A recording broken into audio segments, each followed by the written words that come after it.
All right, now, total disclaimer, I am not a gamer at all. I will play some games, but it's not a thing that I have to do. Now, I have played Halo before, but not in a massive way. Really just multiplayer with my son, but never a full campaign. So just know that I went into this as a person that's not well versed in the lore of Halo. At least not enough to be disappointed to certain changes that were made. Or I'm not in a position to compare it either. So just take it for what you will. Now, first off, let's just start with talking about the changes that were made from the game. Master Chief helmetless in the show. Now, I know it's a big deal because I guess he's never done that in the game before. But, I mean, the experience in playing the game is vastly different from watching a movie or show. Because you're essentially the character in the game. So it doesn't matter if the helmet is on or off. The only thing that matters is the gameplay and how immersive it is through that. As far as a show and movie, you're restricted to watching things happen with no control over it. And facial expressions do matter, in large part, to connecting to the characters that are on screen through that specific medium. So in other words, deal with it, you big babies. But speaking of Master Chief, I like the character and I like the actor that plays the role. I mean, he has the voice of it, of course. But I can't lie though. There are some Mandalorian vibes I get when the helmet is on. He has a pretty decent backstory. But like I said before, I don't know if it's the same from the game, but it works. It's not anything extravagant or new, but it works for the story that's being told. And the looks of the Spartans are badass. It looks like it's ripped straight from the game. And the costume and set designs are dope, along with the look of the world around it. And the special effects are awesome until they're not. Now you can tell that it doesn't have the budget that some of the more expensive shows on TV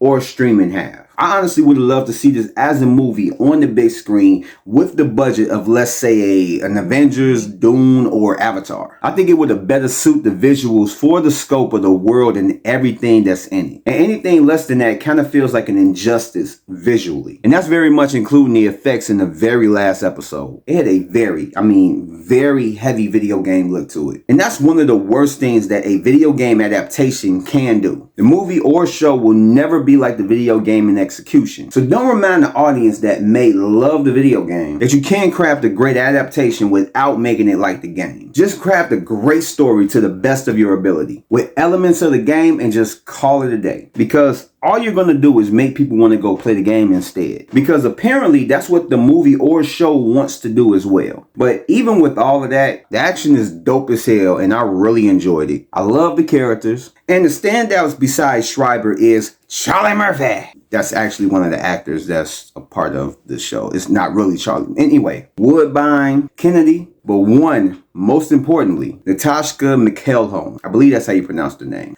But she is the main villain of the series. McElhone is one of those actors that plays the role that she's written in so well that you really start to hate her and forget that she's just an actor playing a role and that's just her presence. She's one of those villains who's very cunning and manipulative and really just cares about her work overall and makes her the one to really hate on a moral stance because the aliens don't play a major role as the villain.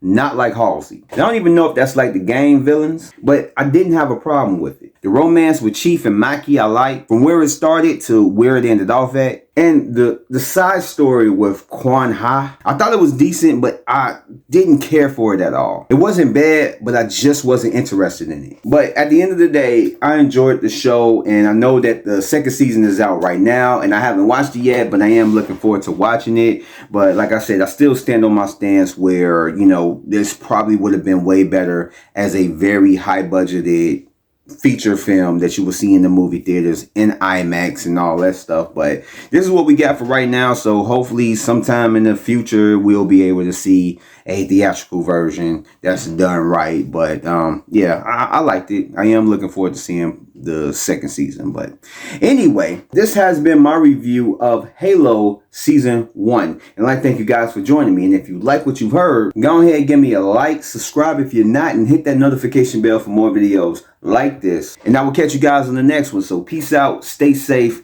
and let's do Halo right, man. Put it on the big screen.